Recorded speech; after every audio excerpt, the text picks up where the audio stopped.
Friends, welcome to my stream movement channel. आज मैं आपके सामने जो ठोस द्रव गैस है उसके मेल्टिंग पॉइंट, बॉइलिंग पॉइंट और उसके साथ साथ सब्लिमेशन, इन सब चीज़ों के बारे में डिस्कशन करने वाली हूँ।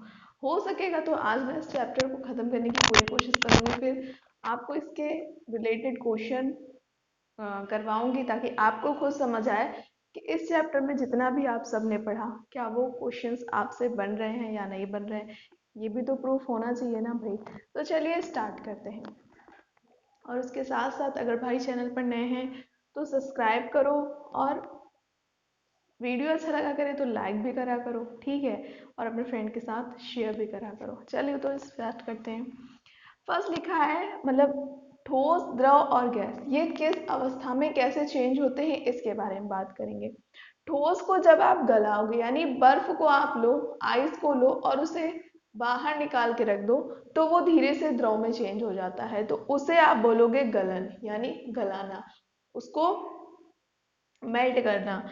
जब आप द्रव लिक्विड को लेते हो और उसको क्या करते हो, वाष्पीकृत करते हो यानी उसको बहुत सारा गर्म देते हो, हीट देते हो।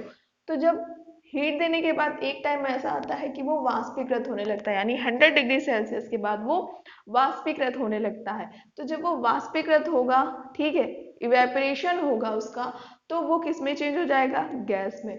अगर आपको गैस से फिर से ठोस में ले जाना है तो गैस को आपको ठंडा करना पड़ेगा, क्योंकि बिना ठंडा करे तो नहीं चेंज होगा। आप गर्म करोगे तो वो मेल्ट ही होता जाएगा, ठीक है। तो जब आपको गैस में ले जाना है तो क्या करना पड़ेगा, निक्षेपण, उसे बोलते हैं निक्षेपण। ये वर्ड याद रखिएगा, निक्षेपण, ओके।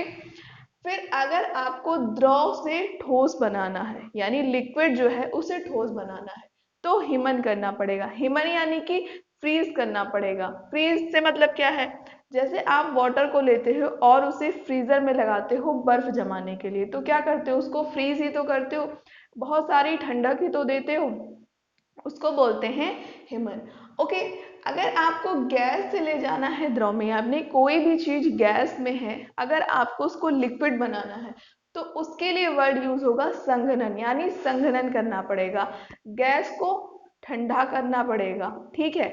मतलब गैस का जो टेम्परेचर है वो और ज्यादा मत बढ़ाओ, क्योंकि और ज्यादा बढ़ा दिया तो द्रव कैसे ही बन पाएगा। उसको ठंडा करोगे तो उसको बोलते हैं संघनन यानी द्रव बन जाएगा। और जब आपको गैस से डायरेक्ट ठोस में ले जाना है, गैस डायरेक्ट ठोस में चेंज हो जाए तो, सॉरी, एक चीज गलत हो गई, अगर आपको ठोस से डायरेक्ट गैस मिलाना है तो उसको बोलेंगे ऊर्ध्वपातन, ठीक है। ठोस से अगर आपको डायरेक्ट गैस मिलाना है तो उसको क्या बोलेंगे, ऊर्ध्वपातन बोलेंगे, ठीक है। और अगर आपको गैस से डायरेक्ट ठोस बनाना है तो उसको आप क्या बोलोगे, निक्षेपण बोलोगे, ठीक है। इस तरह से होगा, ये गलत बना था, ओके। तो जैसे अभी हम सब्लिमेशन जब पढ़ेंगे उसमें मैं आपको बताऊंगी कौन कौन सी चीजें ऐसे होती है। आपको कपूर ही पता होगा आई थिंक, ठीक है। कपूर के अलावा भी बहुत सारी चीजें होती हैं, पेपर का लेवल धीरे धीरे बढ़ रहा है तो आपको कपूर के अलावा भी और बहुत सी चीजें पता होनी चाहिए जो डायरेक्ट ही सॉलिड फॉर्म से गैसियस फॉर्म में आ जाती हैं। चलो इसके आगे पढ़ते हैं। अगर हम यहाँ पर गलन गलन की बात करते हैं, गलन जिसे आप मेल्टिंग कहते हैं, क्या बोलते हैं, मेल्टिंग पॉइंट। ये होता क्या है, होता ये है, आप सॉलिड को लो, किसको लोगे, सॉलिड को, इसको हीट करना शुरू करो, क्या करोगे, हीट करोगे, तो ये किस में चेंज हो जाएगा, लिक्विड में। मैम क्या तुरंत ही ऐसे चेंज हो जाएगा, नहीं। आप ठोस को गर्म करते जाओगे, गर्म करते जाओगे तो तुरंत थोड़ी ना गर्म किया और लिक्विड में चेंज होना शुरू हो गया, ऐसे थोड़ी ना होता है भाई। कोई भी चीज ले लो, बर्फ भी होती है, तुरंत थोड़ी ना पिघलने लगती है, बट बर्फ का अगर हम बॉइलिंग पॉइंट, ठीक है, बॉइलिंग पॉइंट और मेल्टिंग पॉइंट देखें तो दोनों ही सेम होता है, ये ध्यान रखिए, सॉरी, हाँ, मेल्टिंग पॉइंट और उसका फ्रीजिंग पॉइंट जो होता है, वो दोनों ही सेम होता है। बट अभी हम उस पर बाद में जाएंगे। आप सॉलिड को गर्म करना शुरू करते हो, हीट देना शुरू करते हो, तो क्या वो तुरंत ही लिक्विड में चेंज हो जाता है? क्या मैम ऐसा होता है? ऐसा बिल्कुल भी नहीं होता। आप उसको एक टेम्परेचर तक गर्म करते रहते हो, जब वो उतना ज़्यादा हीट हो जाता है कि उसको अब इतनी हीट मिल चुकी है कि अब वो मेल्ट होना स्टार्ट हो जाएगा, तब वो मेल्ट होना स्टार्ट होता है। ऐसे थोड़ी ना कि बस रखा नहीं गैस पे और मेल्ट होने लगा, ऐसे कहाँ ही होता है। जैसे अभी आपका क्वेश्चन पूछा गया कि जो बल्ब में, जो आप बल्ब यूज करते हो उसमें जो टंगस्टन लगा होता है, टंगस्टन फिलामेंट, फिलामेंट लगा होता है, उस तार का जो मेल्टिंग पॉइंट होना चाहिए वो हाई होना चाहिए या लो होना चाहिए। तो उसका जब जो तार लगा होता है, फिलामेंट लगा होता है, उसका जो मेल्टिंग पॉइंट भाई हाई होगा, तभी बल्ब इतनी देर तक जलता है कि कमरा भी हीट करने लगता है एक टाइम बाद।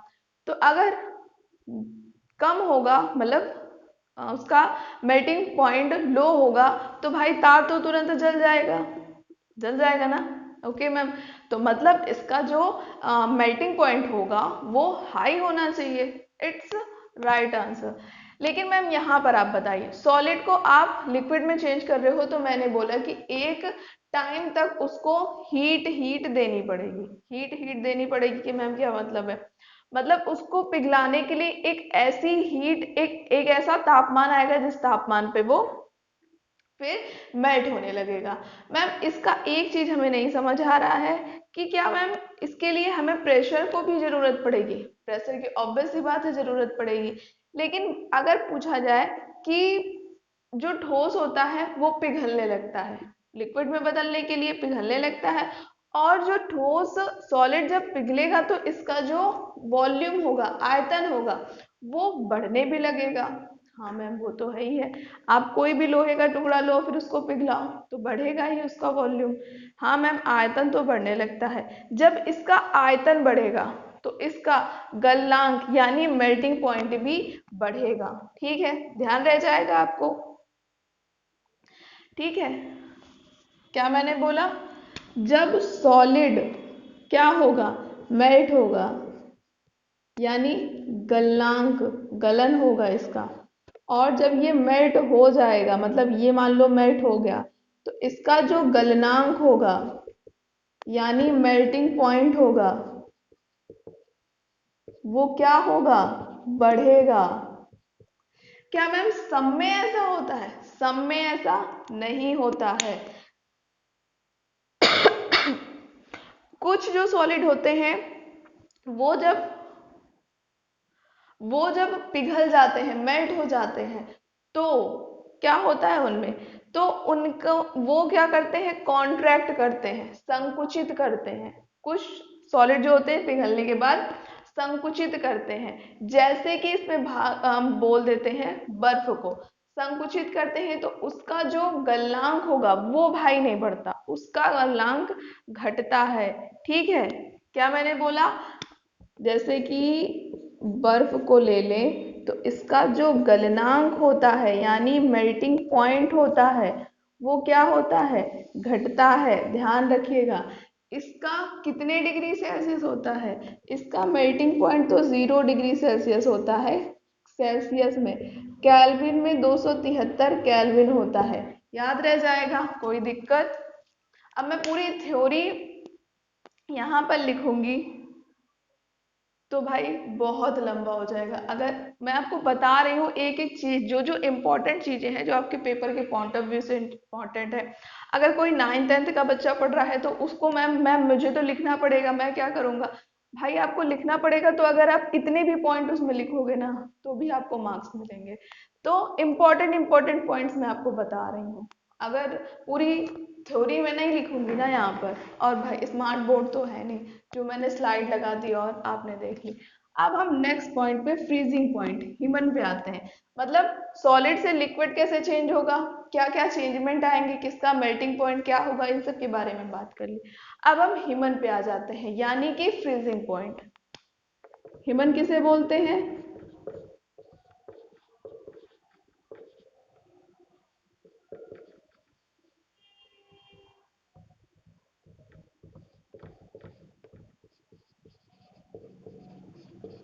फ्रीजिंग पॉइंट को बोलते हैं। जैसे आपने ले लिया लिक्विड, अब लिक्विड को आपको चेंज करना है किसमें, सॉलिड में, तो इसका हिमन करना पड़ेगा, यानी सॉलिड को अब जो लिक्विड है आपके पास, ये रहा आपका लिक्विड, इसे जब ठोस में चेंज करना है तो इसे क्या करना पड़ेगा, ठंडा करना पड़ेगा। अभी तो आप हीट देके उसे मेल्ट कर रहे थे, लेकिन आपको इस लिक्विड को ठोस में यानी सॉलिड में चेंज करना है तो ठंडा करना पड़ेगा।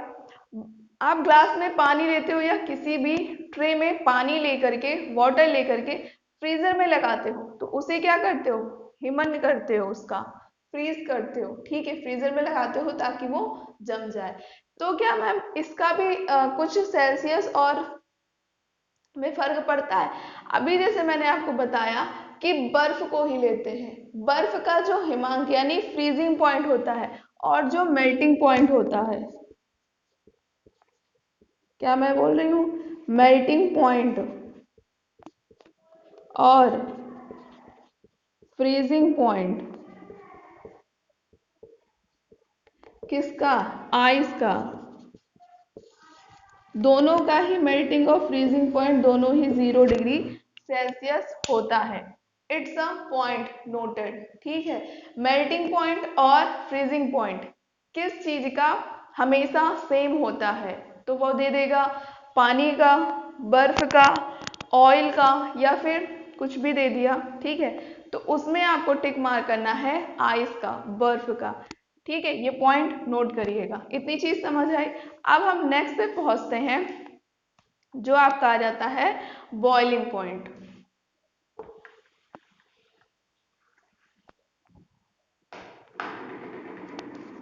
बॉइलिंग को आप बोलते हो क्वथनांक, क्या बोलते हो, क्वथनांक।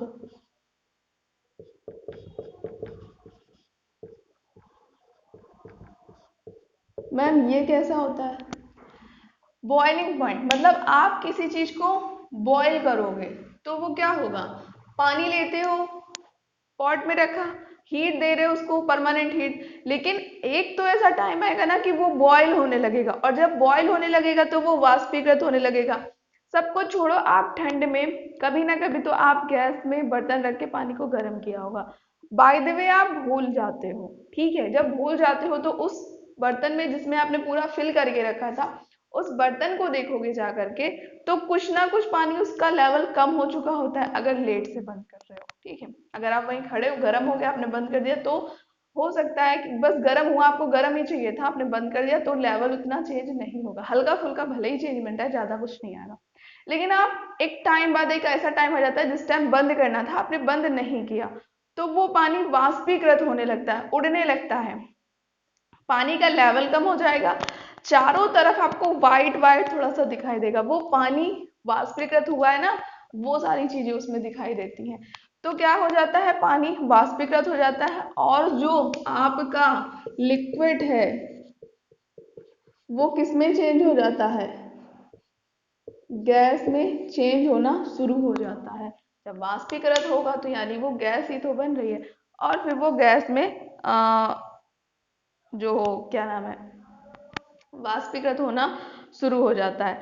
अगर जल के यहाँ पर बॉइलिंग पॉइंट की बात की जाए, कि जैसा मैंने कल आपको बताया भी था कि जल का जो बॉइलिंग पॉइंट होता है वो 100 डिग्री सेल्सियस होता है, इस वजह से पहाड़ों पर जो है वो 80 डिग्री सेल्सियस पर पानी बॉयल होने लगता है, जिससे राइस अच्छे से पक नहीं पाते। आई थिंक ये क्वेश्चन कल पूछा गया था, ठीक है, एग्जाम में।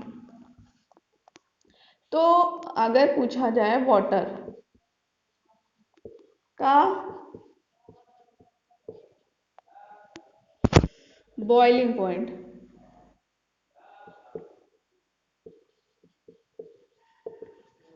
100 डिग्री सेल्सियस होता है और 270 केल्विन होता है, याद रह जाएगा, ये इसमें एक इम्पॉर्टेंट बात हो गई। और फिर वही है कि आप जब इसको हीट दोगे तो गतिज ऊर्जा बढ़ती है, इनके अंतरा आणविक जो बल होते हैं, इंटरमोलिकुलर फोर्स जो होता है वो धीरे धीरे कम होने लगता है, और ये गैसेस फॉर्म में जाने लगते हैं, ये सारी चीजें आप लिख सकते हो। और तुरंत ही वही चीज है कि पानी को रखते ही गैस में वो बॉयल होना शुरू नहीं होगा। आ गया समझ? कोई भी दिक्कत?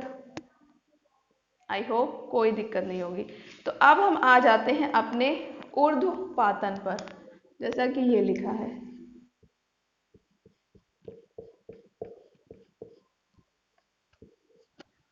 ऊर्ध्वपातन क्या होता है, जिसे हम सब्लिमेशन कहते हैं।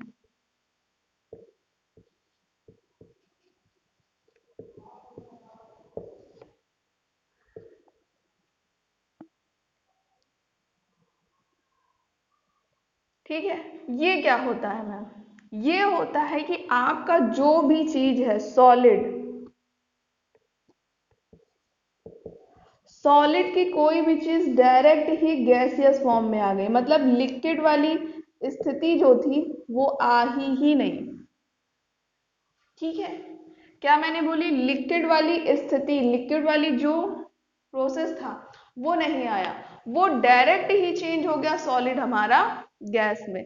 मैम अगर इसके एग्जाम्पल दिए जाएं तो क्या होगा?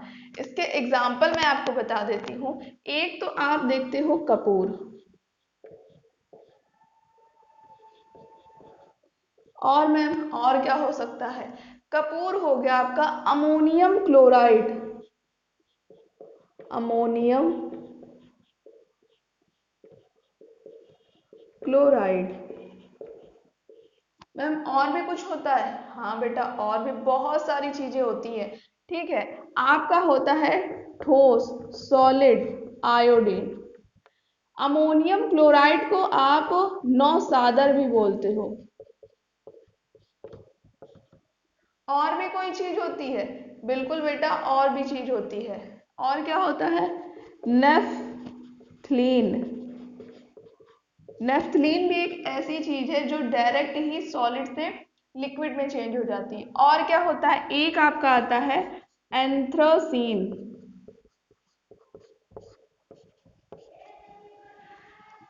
ये 5 नाम इट्स वेरी वेरी इंपॉर्टेंट।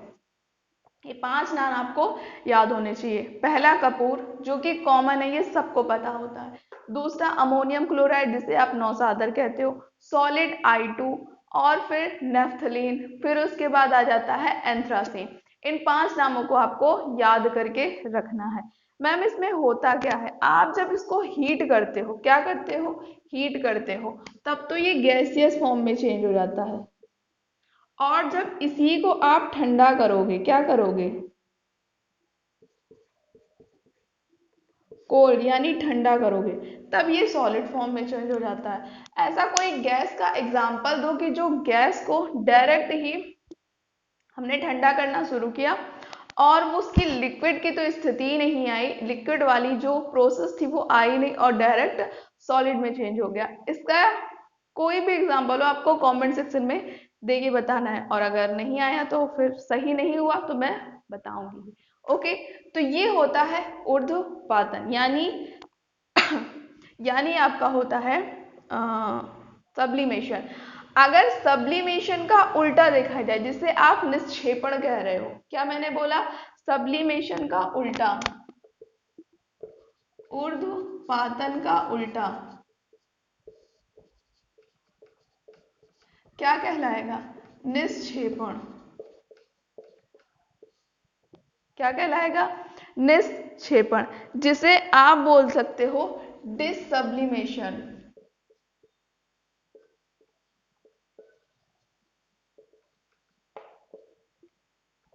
डिसब्लिमेशन।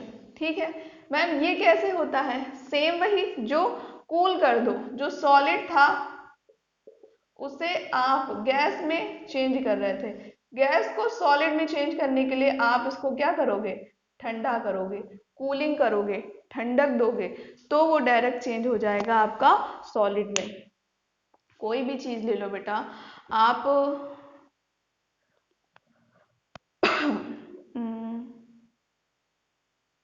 क्या लें क्या लें, आप बताओ क्या लें?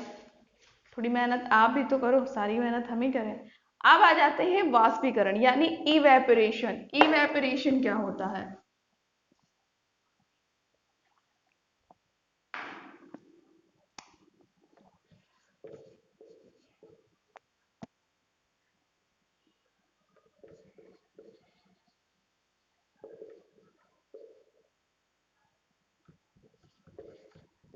इवेपोरेशन, जिसे आप हिंदी में बोलते हो वाष्पीकरण। ये तो भाई आप अपने घर में, अपने एटमॉस्फेयर में भी देख सकते हो। कुछ नहीं होता है, इसको मैं समझा देती हूँ। आप इवेपोरेशन कब होता है ये मैं लिख देती हूँ। आप जब लिक्विड को किस में चेंज करना है आपको, गैस में, इतना ध्यान रखना, लिक्विड को गैस में चेंज करना है। आपको अपने घर के कपड़े सुखाने हैं, ठीक है, क्या करने हैं, कपड़े सुखाने हैं। जब कपड़े सुखाने होते हैं तो क्या आप उसको मोड़ मार के ऐसे रख देते हो कहीं पे भी, नहीं। क्या ऐसे बंद कमरे में जाके फैला देते हो, हाँ आज जल्दी सूख जाएंगे, नहीं। क्या करते हो, मैम मम्मा कपड़े धुल देती है, अगर मेरे को फैलाने को बोलती है तो मैं जाता हूँ छत पे फैला के चला आता हूँ, या चली आती हूँ, ऐसा कुछ, ठीक है। आप उसे फैलाते इसलिए हो ताकि उसमें जो पानी है वो जल्द से जल्द सनलाइट के कांटेक्ट में आके वो वाष्पीकृत हो जाए, यानी उसमें जो पानी के कण हैं वो जल्दी से जल्दी वाष्पीकृत हो गए, उड़ जाए, तो हमारे कपड़े जो गीले थे वो सूख जाए। सिंपल तरीका तो यही है, और आसान तरीके से इसी तरह सुखाया जाता है। जिस दिन बारिश हो जाती है या ठंडियों में जल्दी कपड़े क्यों नहीं सूखते, क्योंकि ह्यूमिडिटी इतनी ज्यादा हो जाती है कि सनलाइट तो मिल नहीं पाती, और पानी जो है वो वाष्पीकृत हो नहीं पाता, और हमारा एटमॉस्फेयर भी उस वक्त का ऐसा होता है, ह्यूमिडिटी इतनी ज्यादा हो चुकी होती है कि पानी वाष्पीकृत जल्दी नहीं हो पाता है, तो कपड़े भी इसी वजह से जल्दी नहीं सूख पाते हैं। इट्स अ कॉमन रीजन, ये सब तो आप देखते भी होंगे। तो इसी को ही हम लोग वाष्पीकृत कहते हैं, मतलब जो लिक्विड है, यानी कपड़े गीले हो गए तो कपड़ों का गीला होना लिक्विड फॉर्म ही तो कहलाएगा, और जब वो सूख जाएगा तो उसका इवेपोरेशन ही तो हुआ है, वाष्पीकृत ही तो हुआ है, उसके जो पानी के कण थे वो वाष्पीकृत हो गए, यानी गैसियस फॉर्म में उड़ गए, हमारे कपड़े सूख गए। अगर और कुछ ले लो, आप ले लेते हो गर्ल्स जो नेल पेंट यूज करती, भाई मैं नहीं लगाती हूँ इतने ज्यादा, ठीक है। गर्ल्स जो नेल पेंट यूज करती, उस नेल पेंट को आप जब अपनी स्किन पे रखोगे, ठीक है, स्किन पे रखोगे तो ठंडक महसूस होगी। क्यों ठंडक महसूस होती है, क्योंकि आपके आसपास की जो हीट होती है वो लेने लगती, गीली होती है वो लेने लगती है, ठीक है, तो वाष्पीकृत ही तो होती है, तभी वो ठंडक महसूस होती है। और एग्जांपल दूं, जब आप गर्मियों में अपनी छत पर सोते हो या फिर जहां पर भी बाहर पंचायती लगाते हो, वहां पर आप क्या करते हो, जब धूप चली जाती है, हल्की हल्की शाम हो जाती, पानी छिड़क देते हो ताकि ठंडक महसूस हो। तो क्या पानी छिड़क देने से ठंडक महसूस होने लगेगी, उसका रीजन ये होता है कि जब आप पानी छिड़कते हो तो पूरी जो जमीन है या फिर छत है आपकी, वो हीट हो चुकी होती है, हीट होती है कि नहीं। आप पानी छिड़कते हो तो वो क्या होती है, धीरे धीरे लिक्विड था, अब वो किस में चेंज होगी, गैस में। जब वो पानी छिड़कते हो तो धीरे धीरे वो और थोड़ा सा फैलती है, जो हीट होती है वो हीट के कांटेक्ट में आ गई तभी तो वाष्पीकृत होगी, बिना हीट दिए थोड़ी ना वाष्पीकृत होने लगेगी। पानी कब कपड़े कब जल्दी सूख रहे थे, जब सनलाइट तुरंत मिल रही थी जल्दी सूख रहे थे, जब सनलाइट तुरंत नहीं मिल रही थी तो नहीं सूख रहे थे ना। तो फिर वही पानी छिड़का तो साइड साइड की वो हीट लेगी कि नहीं लेगी, जब वो हीट लेगी तो वाष्पीकृत होगी, तो आसपास का एरिया भी क्या हो जाता है, कूल हो जाता है, तो वहां पर जब आप बैठते हो तो आपकी कूलिंग महसूस होती है, क्योंकि वहां पे वाष्पीकरण हुआ है, इसीलिए से। तो ये आपका कहलाता है वाष्पीकरण। अब इससे क्वेश्चन कैसे बनेंगे या फिर क्या भी आएगा, जब मैं आपको क्वेश्चन कराऊंगी तो पता चल जाएगा। आई होप आपको यहाँ तक समझ आ गया होगा। आपके पास दो टॉपिक ही बचे हैं, जिस तरह से आपको सॉलिड लिक्विड गैस तीन अवस्थाएं बताई गई हैं, लेकिन पदार्थ की यानी मैटर की दो अवस्थाएं मैं कल आपको और बताऊंगी, वो नई अवस्था होगी। आई होप आपको वो पसंद आएगी, कुछ नया, कल आपको बहुत कुछ नया सीखने को मिलेगा। अगर कल चैप्टर खत्म हो जाता है तो कल मैं कुछ क्वेश्चंस भी आपको कराऊंगी। अगर वीडियो आपको अच्छा लगे तो वीडियो को लाइक, चैनल को सब्सक्राइब और अपने फ्रेंड के साथ शेयर भी जरूर करिएगा और सपोर्ट करिए। Okay, thank you for watching video.